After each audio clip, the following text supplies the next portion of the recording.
Thank you so much, Chair Paulin, and thank you to all who testified. I must say, I am quite aghast at how cavalier this entire panel is about meeting our goals in the CLCPA.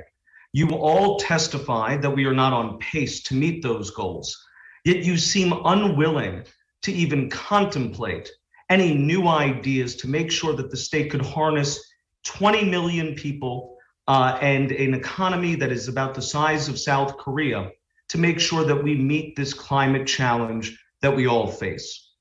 But I'm going to direct some specific questions at Interim President Driscoll. Mr. Driscoll, you had said before that you don't believe NYPA has the capabilities to actually build public renewables. But it's my understanding that NYPA has a AA bond rating, has over $1 billion in reserve, and of course is tax exempt. So please explain to me why, if NYPA had the will and the governor had the will, it would not be able to go out to the private markets, receive funding, and go out and build a public renewable. Thank you for the question. As we look at this challenge ahead of us, we're trying to figure out where NYPA can be the most impactful. And it's our view that that's not my question of where you're most impactful. Tell me why you can't build a renewable energy plant, because you've done it before.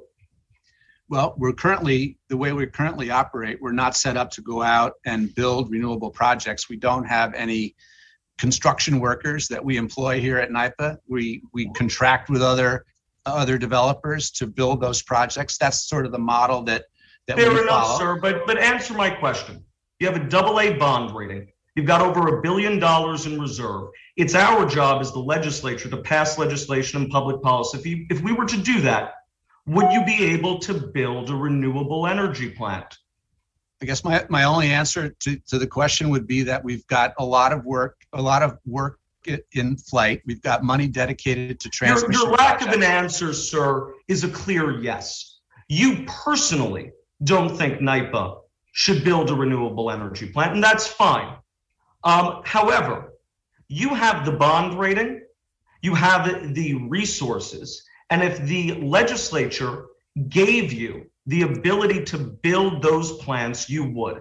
And in the past, you of course have.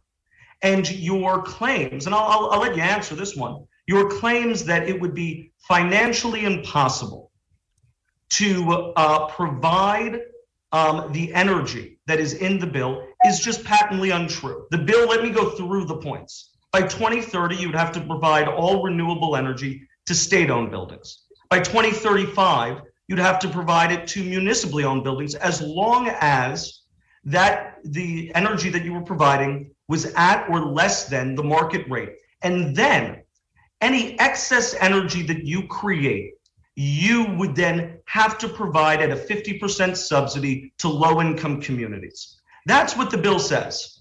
Not that, you have to provide a 50% subsidized rate immediately to low-income communities. Not that you have to provide energy to municipalities at a higher rate than the market. So tell me, why can't you do that? Why would that be so impossible for NYPA to do?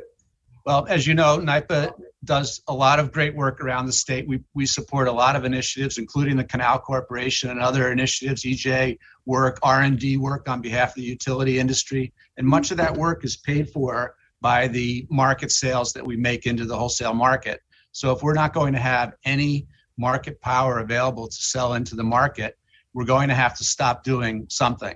And so, well, sir, shouldn't a prudent person like yourself, who of course is going to go to the bond markets and actually finance these projects, wouldn't the bond market decide where and how you can build and what you can do? So we're giving you the tools to be the expert that you claim to be, yet you don't want the tools because you don't want to actually go out and do the hard work of building renewables. You would rather the private sector do it. Is that correct, Mr. Driscoll? It's not correct. We're doing massive renewable projects around the state. We have a huge community solar project near JFK Airport. We just put the largest rooftop solar on the SUNY campus. in Albany. We just announced a 9-site solar project here in White Plains for the city of White Plains, where we serve as their energy advisor. So we're serving our customers with renewable energy as we work with them to meet their needs. So it's not like we're not building renewable energy projects. We're building a lot of renewable energy projects. So you can build renewable energy projects. So we certainly can. We certainly can. So then why wouldn't you want the state of New York to unleash that ability and give you more latitude in building public renewables? Well, again, as my colleagues have pointed out in their testimony, there's no shortage of private sector development interest in doing these projects. No, that's not the question I asked. Why wouldn't you then want the state to give you the ability to build more? If you're building renewable energy, why wouldn't you want the ability to build more?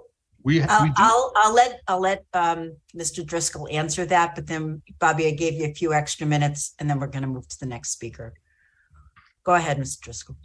No, I just say, I mean, we want to build renewable projects. What we're suggesting is that we need to have some discretion to determine what projects we build. We can't be directed to build projects. So we're building renewables all over the state for our customers, for our existing customer base. We want to continue to do that. We want to grow that. They want us to grow that. They want us to help them on their decarbonization journey. So we're very much in the building and process with our customers.